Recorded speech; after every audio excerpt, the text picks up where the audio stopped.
What's up, wizards and muggles? We're the Hills Maniacs, and today we're going to be giving our review of the brand new Harry Potter game, Hogwarts Legacy.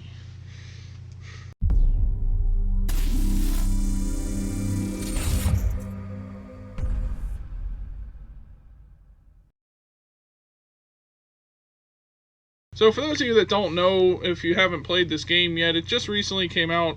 Hogwarts Legacy is set in the world of Harry Potter 100 years before the events of the movies, yes. Or I guess of the books, but yeah.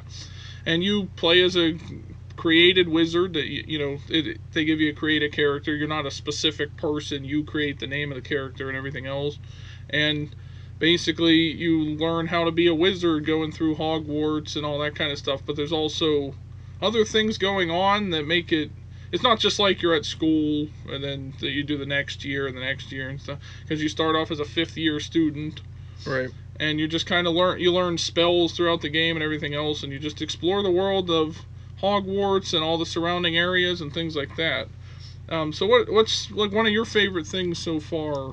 I think about the game? I think when I first kind of heard about it, I was like concerned that it wouldn't be Harry Potter, that we know and love. And I was concerned that we wouldn't get enough of that kind of feel that we're actually in the Harry Potter universe. But I feel that with this game, we do get enough of that, because you have the references.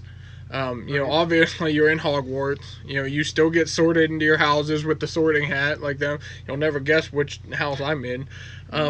And you get all that, and without referencing obviously anything from Harry Potter, because this is before that, you still get enough of that. And I do like the Gringotts stuff and the Hogwarts stuff, and that you just get it's basically just a free roam game, and that for me I think is really cool, while also not really changing Harry Potter lore, because a lot of it we might not have known about before, but right. Some of the stuff we did, and so you kind of still have to keep that on. And we get Peeves the Poltergeist in this game, so that's fun, because he's not in the movies anywhere, but he's all throughout the books, so that's kind of cool. Right, and they didn't make the game feel like you have to be a Harry Potter fan to enjoy it, because it's, like you said, a lot of the stuff that happens we've never had referenced before. Like, right.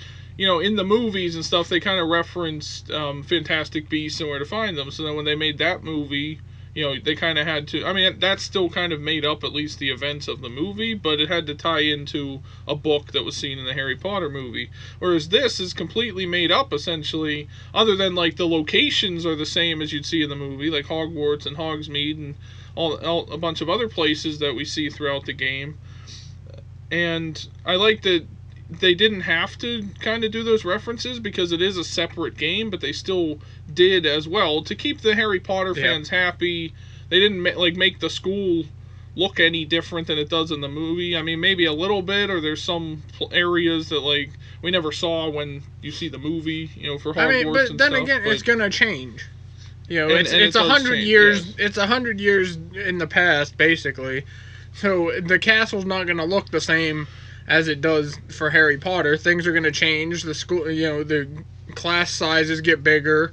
They're going to need more space or whatever. The different headmasters might change different things, and it does kind of have, at least for me, like it's still a vibrant like school to be at, but it still also kind of has like a grayer, kind of darker tone to it in some parts of the castle, and I think that just has to do with the fact that Phineas Nigellus Black is the headmaster at this point, and he's a lot stricter than Dumbledore would be, so like when you're in Harry Potter, you see all the candles and the ghosts flying around having fun and all kinds of stuff, and you still get that a little bit in this game, but I think, and it just goes to show you how people bring different things to the school and to the castle, and that's why I like that kind of history of that without going directly into Harry Potter and being like, oh yeah, this is whoever, whatever, and it's the grandfather of Sirius Black, or great grandfather, however that lineage works.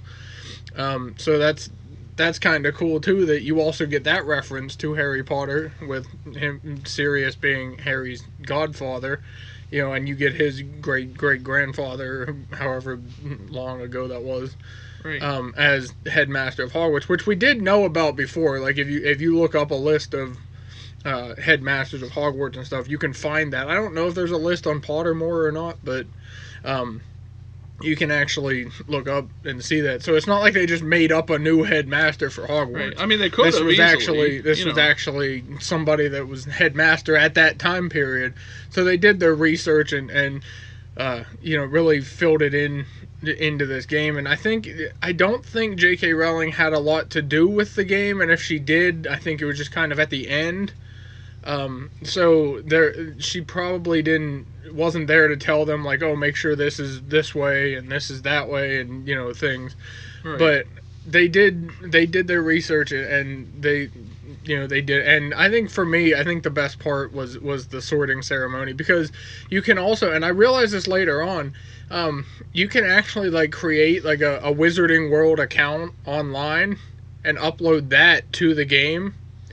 So you can sign in as that. So anything that you had on your Wizarding World account, you could have in the game, I guess, is how that works. I don't know. So it would sort you into the house. I don't know if that's the same as Pottermore or not, or if that's a different thing. Because Pottermore, you can actually take the sorting quiz and get sorted into a house on your own, and then this one in the game it kind of takes your, into suggestion. Yeah.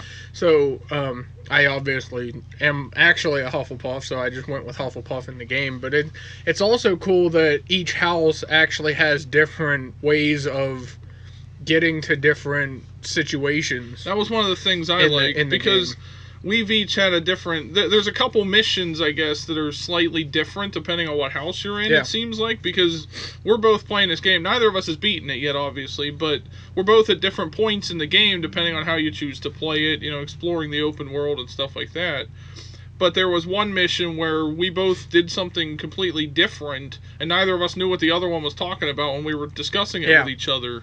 And I guess it had to do with, because he's in Hufflepuff and I'm in Ravenclaw, and it kind of makes you wonder, like, if you go back and play it again as the other houses, is your experience different? Do you have slightly different missions that still lead to the same thing? Like, I thought it was kind of strange how they did that, but it's also intriguing because it makes you want to go back and, well, if things are different, if I'm in this house or whatever, then it makes you want to play it again. Like, he described there was something in the Hufflepuff house that he spoke to that led him to a mission. What was it, a picture frame? There was a picture frame, and he has a niece that's in one of the towns, and he can go back and forth in the portraits and stuff, so he tells you to go talk to her, and she knows a story about how to get to this person and get to this area that you're supposed to go to for the mission, whereas he just kind of ran into it, I think, right? The ghost of the person in the owlry or whatever. I was doing some kind of other mission or whatever that was still a main quest, and then it took me to the same thing, or I interacted with the same character that he eventually meets, but in a different way. So that was kind of a unique approach at that, and I don't know if that is the case, or if it's just at a certain point in the game it goes differently depending on how you were playing it or what you've already unlocked, or if it has to do with the houses, but that makes it more replayable, I think, with something like that. Right. I mean, I kind of looked it up, looking into it and talking to other people and stuff, and I think it is to do with the houses, and I do kind of like that, because then it makes your decision a lot more impactful on the game. Because you might see different things. You might just be like, oh, it doesn't matter what house I'm in, so I'll just pick Gryffindor or Slytherin or whatever. Well, that's kind of... But if you actually pay attention and pick a house, you get certain things. So you could go back in and replay it in different houses, It's not like the whole... try it out like that. It's not like the whole game is different. Like, you still go the through free the same roam's still going to be the same and and everything else. You still talk to the same characters and stuff for at least the main quest, but some stuff, I guess, is slightly different depending on what house you're in, which is kind of cool in my opinion. And one of the things I like too is that a lot of movie tie-in games are sort of like, they're either good or bad. Like, you look at some, like Marvel's Avengers, for example. That game had a lot of issues with it. A lot of people enjoyed it at first, but then it started getting stale and stuff because they just basically released the same stuff. It wasn't really a tie-in to, like, the movies. Like, you didn't replay through the movies and everything, but it was still an Avengers game. And the problem with that one was you'd play as the Avengers characters and you're battling the same enemies constantly. And all you're doing is grinding for gear and everything else, and you just have to replay the same missions over and over and over again. Whereas a game like this, it actually gives you an interactive world with its own unique story, but also the side quests feel important as well. Yeah. Like, you want to go get the gear, even if you're not getting gear necessarily, just completing the side quests is really fun too, because it adds to the story. You meet people that, like, they're just made up characters as well, I think. You know, like, I don't think you meet anybody, at least we haven't met anyone yet that would be like, other than Peeves the Poltergeist, I guess. But and I guess technically Ollivander. Ollivander. I mean, it's a different Ollivander than in Harry Potter, but it would. What I mean is, like, the NPCs you interact with on these side quests are basically generic NPCs like you'd see in any other open world game that give you a side quest to do. And a lot of the times, the side quests are also these big, like, 1 to 2 hour missions almost. Well, maybe not that long, but, like, it takes you to, like, a dungeon area that you have to work your way through. It's like a puzzle or something. I spent a good hour at least on this one, like, castle that was controlled by these goblins. Right. And it was just a side quest. It's not part of the main story yet, at least. I mean, I don't know. It could come into play later. But it leads you into another area, and you go down and find all these things and stuff. But, it's just basically a goblin horde in the end of the Forbidden Forest and stuff. And I wouldn't have known it was there if I hadn't been, right, just wandering around. So. And the open world, it's not like it's a huge open world. Like, I've seen bigger open world video games like Assassin's Creed and all that kind of stuff. But there's enough in this little world that they have in this game that keeps you wanting to play. Like, you can spend hours just doing side quests or going exploring things. There's all kinds of stuff to do. There's little puzzles here and there to find. You got people to talk to that give you side quests, like I mentioned, and you have the main quests. And you also have something else that I thought was unique, was the professors all give you these new assignments you have to do, and it encourages you to go out and battle enemies, because it says defeat enemies using this potion or this spell or whatever. And then once you complete that, 1 or 2 assignments they give you, then you can go learn a new spell from them. And that progresses you further in the story as well, because there are some story missions you can't complete until you have gained or learned how to do that specific spell. So if you ignore those side quests for now and you try to progress on the story, it doesn't let you until you go do that. So it's kind of like a give and take type of thing. It encourages the exploring, but you can't move on if you don't do it. So it kind of pushes you out, or pushes you to go out of Hogwarts and explore that open world. And that's something you don't see very often in video games, where it's just kind of like you can do whatever you want, and then, like, here's the next mission anyways. You don't have to have a specific thing. So I like that they made that important, where you have to learn these new spells eventually, so it makes you go out and find enemies to battle to use these other potions or things you've created, these spells and stuff like that, and potions to fight enemies, and then you can in turn go complete the rest of the assignment and learn a new spell from that teacher and use that later on, etc. That's a fun way to make you learn new spells. I think I like too that, kind of building off of that, there's different missions and things, like they have what they call these Merlin trials and stuff, and you have to basically have this specific plant that you put in the thing for the mission to start. And I like that a lot throughout this game, a lot of the resources you either have to grow in herbology class, I was going to mention that too, or make in potions, or you can go buy it in one of the shops in Hogsmeade or Hogsfield or whatever, or just off of a vendor or whatever. And they also, like, fill up your gear slots on the thing too. So, like, you can't have, like, an infinite number of. There's a lot of games, you look at, like, Call of Duty or something with your weapons and your classes and stuff, where you can have, like, 12 different classes and you just, like, have all the guns with you, in the game or whatever. But, like, this one only lets you have so much, and then you have to get rid of stuff, and you can only have a limited number of spells at first until you start progressing into the game. And the materials that you get, you have to go buy them or grow them or whatever. And I think that's really cool, because then you also get that sense of, like, while you're traveling, you don't just want to fast travel the whole time because you might need lacewing flies, so you have to go out and find them somewhere out out just while you're traveling, or whatever it may be for a potion, or you might need crystals or slugs or something that you have to go find. So if you're fast traveling, you might not be able to do that. So it kind of encourages you to want to just travel instead of fast traveling, maybe just fly around or just kind of wander around and find this stuff so that you have it to make these potions, and then it teaches you how to make these potions and everything else. So I think that's really cool, because that's always been kind of one of those things that we got to see in the movies. They would go to potions class, and it would show them making the potion, or when they went to herbology class and learned about the mandrakes and stuff. Like, we got to do that in this game, so that was really fun to be able to do that kind of stuff too. The cool part too with that is not only can you use the potions in battle, like some of them increase your defense or your offense or whatever, or they increase the power of spells or whatever. The plants you grow can also be used.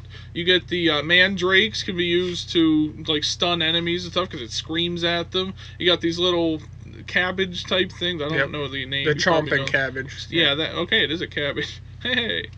These little chomping cabbages that you throw out, and they'll like attack enemies for you and stuff like that. So that encourages you to want to go either buy these plants, or honestly, I haven't really seen which one's easier yet for me. For me personally, probably creating them is easier because you don't have to spend as much money. You go buy some seeds that you can plant, and then you kind of put them in a little pot that you have, or you can go to the herbology classroom and do it. You can plant them, or put them in the pot and plant them, and it might take 15 minutes, so you can leave and go do something else and come back and get it later on. It's a unique way to incorporate that kind of thing into the game. Right. And there's a lot of things like that in this game that's like, it gives you something else to do. Like, well, now I need to go get more of this thing, like you said with the flies or whatever. Or if you need seeds or that type of plant or whatever, you have to go out in the world and actually find it. So I don't see too many open world games that actually encourage you to go explore. Right. But sometimes they're fun to do. Like, I'm a fan of the Assassin's Creed games, so it's like you want to go find this gear, so you might have to go to a camp and there's chests there for you to grab and stuff like that. Or like Red Dead Redemption. Right, and that has the loot in it or money or whatever. And in those types of games, you're not really encouraged to go out and explore, because you could just skip all that and just go to the next area and do the main quests and be done with it, But this one, it actually kind of, in a way, it forces you to do that, but it's also fun to do also. Like you said, you don't want to fly over everything and miss it, but sometimes, like, maybe you do, maybe you don't, but when you're flying by, you might see something like, oh, I'll go check out what this thing is. Right. Or it even tells you it's there on the map, so you can just click on it. You don't have to... You won't really miss anything, because once the areas are opened up a bit more, it starts to show you things on the map. Yeah. And on that note, I like, too, that, like, the whole map isn't just open for you to go to right away. I mean, you have to actually... No, I mean, you have to actually discover these areas in order to fast travel there later. Well, yeah. Like, if there was a mission where you had to go, like, across the map and you hadn't unlocked that mission yet, you would actually have to go there and unlock that area before you can fast travel there. So I kind of like that it's not just like... I mean, yes, you can still go there anyways, but if you don't have the fast travel unlocked in that area, you then have to actually physically travel there before you can fast travel. Right. So I kind of like that. But then you can also use it as like a quick getaway, because you don't have to go back to the specific spot to fast travel. You can just fast travel when you click somewhere on the map. So like if you're in the middle of a battle and you know you can't win for whatever reason, then you can just like either fly away on your broom or just fast travel back to the castle or something, and go do something else. And I do like, too, on the note of flying, you don't get the flying right away either. Like, you actually have to take the flying class and learn how to use the broom. Right. So it's like they didn't just throw everything at you, like, here you go, here's your materials, go out in the world and explore, figure out how to play yourself, basically. You get a broom right away, everything else. You have to learn everything, which is the essential like what you're supposed to be doing at Hogwarts. Like when I first bought this game, or when I first saw trailers for it and stuff, I thought it was mainly going to be focused in Hogwarts. Like I didn't expect it to be a huge open world. I thought it was just going to be like this small thing you're like learning, taking potions classes and that kind of stuff. But I'm blown away by what it actually is. Because it gives you all these different things to do. There's plenty of enemies to go out and fight, and I'm pretty sure they respawn in areas you might have already been to, like a lot of open world games. So you can always go back and defeat those enemies again, get that XP, complete those challenges that we mentioned earlier and stuff like that. So there's definitely plenty to do in this game, and I like pretty much everything about this game. There are a couple things I didn't like. One of them is that there's some bigger, more complex, like, puzzles and chests that you can unlock. And when you do, like, get to them, or say you have to clear out a whole horde of goblins or whatever, and then you get to the chest, and it's this big, bright chest and stuff, and you open it up, and there's just, like, some coins in it. It's like, well, why did I do all that? I'd rather there be gear in those kind of chests. You know what I'm saying? Like, that was something that kind of bothered me.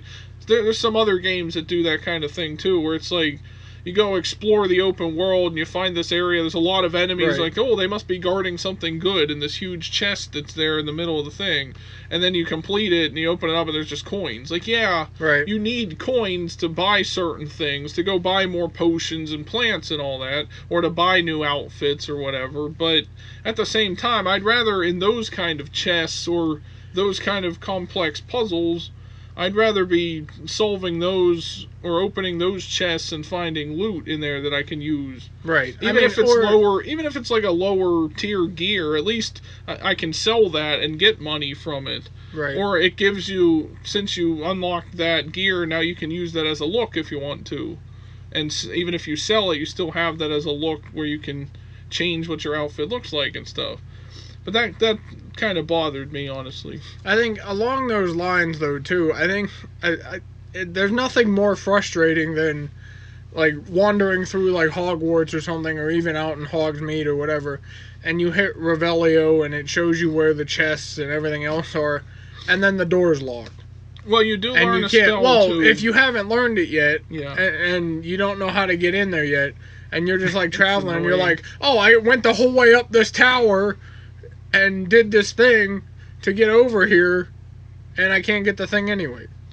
Yeah, so it's like, that's something you learn later on, but, like, and even those chests, too, sometimes are, like, just coins, and that's it. It's like, so what was why did I learn how to unlock a door with a spell and break in, essentially, just to get coins, you know? I wish games wouldn't do it. Like, if it's going to be a big, fancy chest that you have to do a certain thing to get to or unlock, like, there's chests that have eyes on them. You have to turn yourself invisible to actually open them, and they just have coins. Like, I get that coins are important, but also, like, they're not important enough where, like, the big chests should have coins in them. They should have gear. If you want to put coins and gear in there, that's fine. But I just think that kind of frustrates me a little bit about this. It's not, like, a huge thing to, you know, like, big problem with the game, but it's just something that bothered me personally about this specific game and a bunch of other open world games as well. Well, it's also a lot with the puzzles, because there's these doors that have symbols on them and you have to figure out how to solve it and stuff, and it ends up being like a math equation, and if you don't know that, you're not going to know how to solve this door. I mean, and then you go in and there's a chest with gear or coins or whatever in it, but, like, some of the puzzles on here, I get it's supposed to be like you figure it out and then you go and do it, but a lot of it's, like, hard to figure out, and for somebody who maybe doesn't know, like, a lot of free roam games and how to kind of, like, you know, maneuver through these games and figure stuff out, you know, it's going to be a lot harder and frustrating for somebody trying to figure out, like, oh, how do I get in this room, if you're not told how to get in this room. And so I know there was a couple things that, like, I kind of cheated and had to look up too on how to do it, because I had no clue how to figure it out. And even once I looked up how to do it, I still couldn't figure it out right away. So yes, I mean, there's a lot of stuff that you have to work out and puzzle together. Sometimes that's fun, like, because it gives it a bit more challenge, because, like, if it's going to tell you how to do every specific thing, then that's not as fun. Like, sometimes your character will say, like, if only there was a way I could get up here or something, and then you look and there's a platform right there. It's like, well, obviously, but they don't do that as much. Like, I've heard other people complain about other video games where your character will, like, immediately, like, as soon as you can't figure out what to do, they'll tell you, like, go do this. Maybe we should try this or whatever, and it's like it kind of takes out the fun of like trying to solve I understand the that, but you're right. There's like, also things that like it literally doesn't tell you how to do that. Like, I don't know how people figured it out to put it online unless it was the actual Hogwarts Legacy site or whatever. I guess it's just playing through it and trying stuff, Right, I don't have the patience to just sit there and mess with something until I figure it out. Yeah, I mean, something like that can be fun, but it's also like, if you don't know how to do it, it could be frustrating. And then it's even more frustrating when you finally figure out how to do it, and then you open it up and there's a coin in the chest or something. Yeah, so it's like, for some of those places, it's like, what's the point if all you're going to put in this chest is coins? Another thing I didn't really like about this too, kind of speaking on the same terms of like being in specific areas and stuff like that, or certain rooms, there are some spells that only work in certain areas. Like, you unlock the Room of Requirement fairly early on, I think. Like, it's after a specific amount of... I mean, depending on the way, if you're free roaming or not. Well, right. After a specific amount of main quests, you eventually learn how to use the Room of Requirement, and it becomes a place that you go to frequently. You can put things in there. You can decorate it, whatever. You can put a potions table in there and the herbology table and stuff where you can go to make your own spells and plants and everything else, like we mentioned earlier. But there's the spells that it gives you while you're in there only work in there. And I kind of find that almost pointless, because, like, they're just mainly used for decorating the Room of Requirement. At least from what we've seen right now. We haven't, maybe it does eventually open up that you can use them later on, but we're not even part way through this game, honestly, and there's still a lot going on. But they do tell you can't use these spells outside of this room, and I kind of feel that takes away from the experience a little bit, because, like, I'd rather have spells that help me in battle, not spells that I have to waste a spot on for you can switch them out. I know, but, like, I don't feel like... Because then if I go back to the Room of Requirement, then I have to, like, put those back on to use it, then it's kind of like, well, what's the point? I don't really like that they give you these pointless spells and stuff. Right. And some things can't be used in certain areas. Like, when you're flying on your broomstick as well, you can't... fly out of a town. You have to, like, leave the town first and then fly. On that note, you can't really area. As of right now, at least where I'm at in the game, you can't use magic on your broom. You have to land first.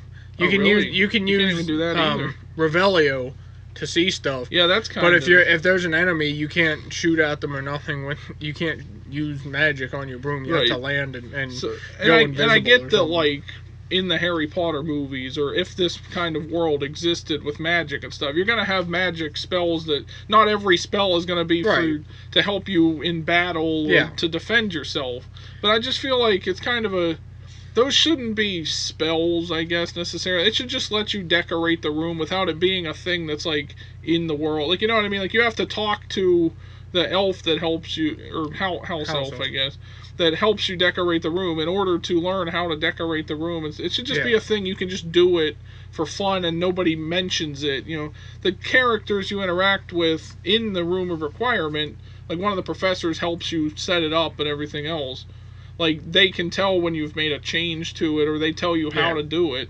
I feel like it should just be a fun thing, like, you can decorate it however, and it's not a spell you have to use. Because I had to waste some slots, because I'm like, well, I'll put my battle slots in this section of the... Because you have these little slots that you go to where you have to change it depending on, like, where you want to put them and everything else. When you're in a battle, you can switch to this and use this spell and switch over here.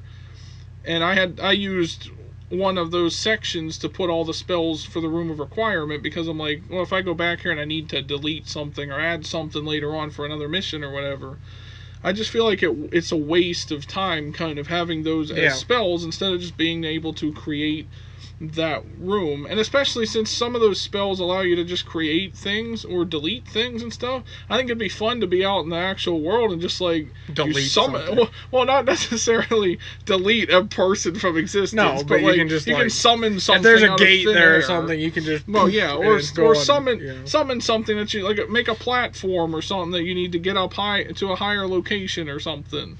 I think that would make it a little bit more fun. I don't like that they limit it to a certain area you can use it in, and then kind of that's a small nitpick too. But I do. There is a plus side for me though about the room requirement. I like that they didn't just kind of make it like a one-off thing, and you're just like, oh, you found the room requirement, good for you, woohoo! Now go do something. They actually make it so that because they give you a kind of like a desk area.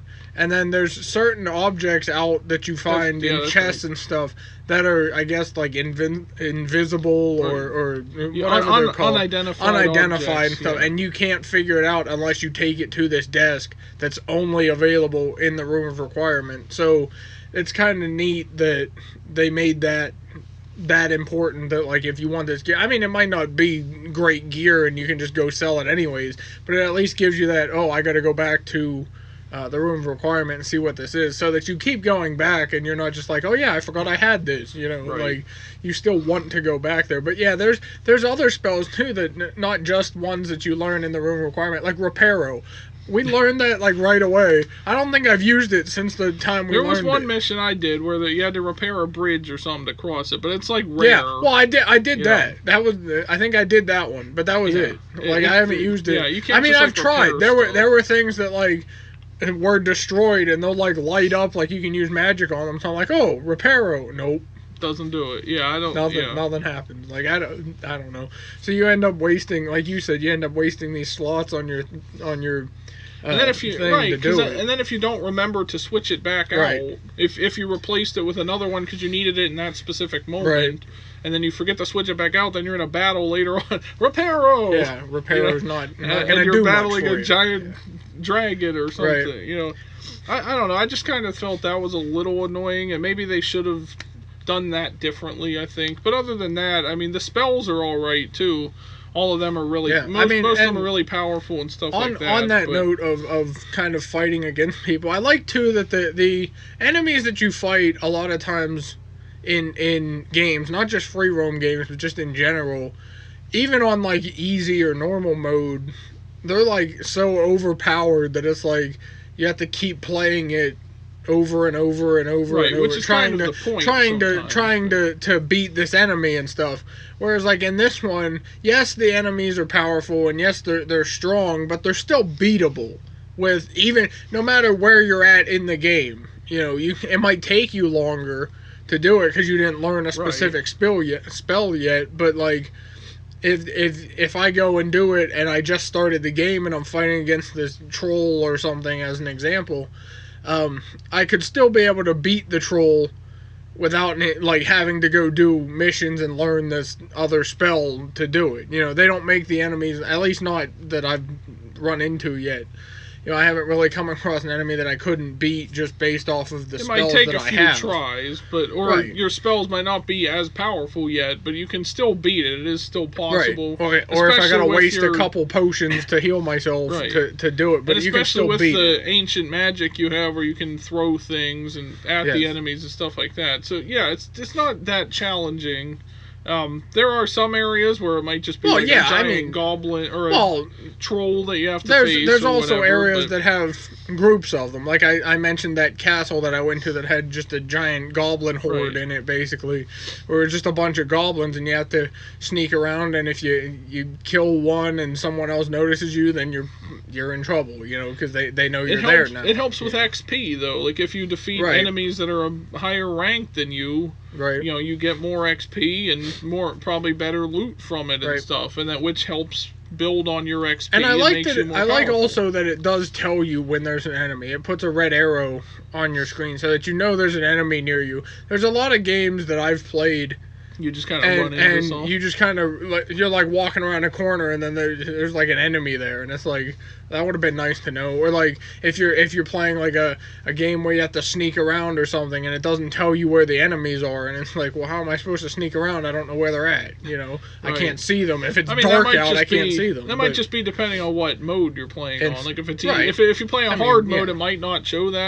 I think I'm playing on like normal. Yeah, I think we're both on normal. But like I just like that they show, and even not even like if you're in a battle, just like in general, like if there's a what are they called, mongrels, black mongrels or whatever, which are basically wolves, just like roaming around while you're walking, it'll show the red arrow, or a spider or something, that's out in the thing. It'll still tell you that's an enemy. And sometimes those are specific enemies you need for something. So, you collect the fangs, you collect the stuff whatever. from them that you use for your spells and stuff later on. Right. But again, and I like too that in the Black Forest, or the Forbidden Forest, whatever you want to call it, that they have, you can see other creatures too. Like they'll show you an area on a map where you can actually go see. There's like nifflers in there. There's hippogriffs. There's thestrals. There's all kinds of stuff in the Forbidden Forest. But you also run into the centaurs at one point, which I think is kind of cool. I actually ended up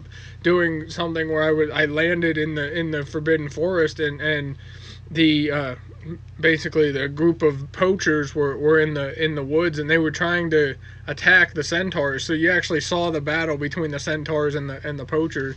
So I kind of stepped in and helped. Yeah, exactly. So that was kind of cool that you can. I mean, they don't like talk to you or nothing. At least not yet. I don't know. You might do a mission later on where you talk to them, but.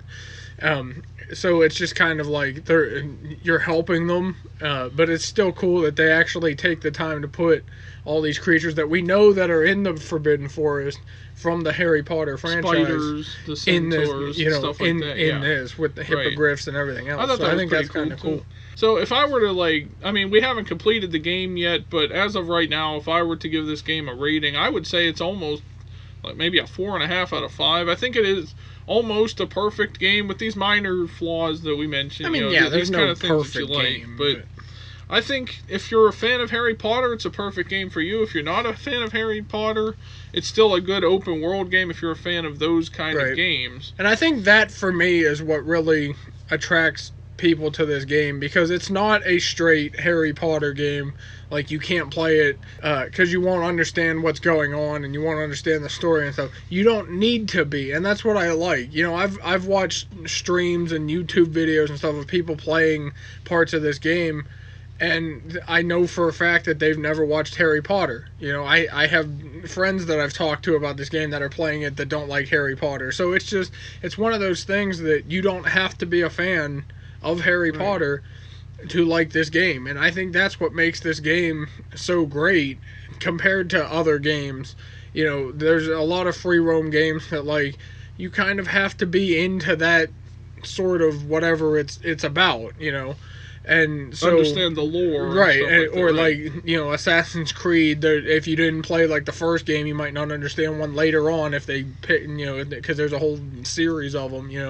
They might carry on, or any other Call of Duty campaigns and stuff. Some of those, if it's the same franchise, carry over, so you wouldn't understand anything. But this one, you don't have to have that Harry Potter knowledge to play this. Technically, because it's before Harry Potter. So really, anything that happens in Harry Potter should technically come from this, not the other way around. So which I think is kind of cool. You're kind of building the lore for the movies. But what would you rate this game? I mean, I think between a 4 and 4.5, I think would be. I don't think I've seen a perfect game yet, so you can't really go 5. But compared to some of the other games I've played, I don't think I've ever had this much fun just running around. Yeah, same here. I love Red Dead Redemption and stuff, and just running around and just doing whatever. But this one gives you a lot more to do, because that's a limited map on Red Dead. So this one opens it up, and you can just go wherever. I mean, there's stuff that I probably shouldn't have even found yet.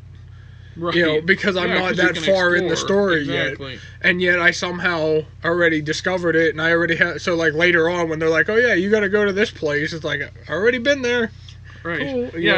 I know how to get there. Every new area you open up has a new side quest for you to do. There's new people to talk to, new places to explore. Right. And we're both having a lot of fun with this game, but let us know what you guys think of Hogwarts Legacy down in the comments section. What are some of your favorite things about it? What, there's anything you didn't like about it? Also, be sure to like this video and subscribe for more. And remember, happiness can be found even in the darkest of times if one only remembers to turn on the light. Bye, guys. Bye, guys.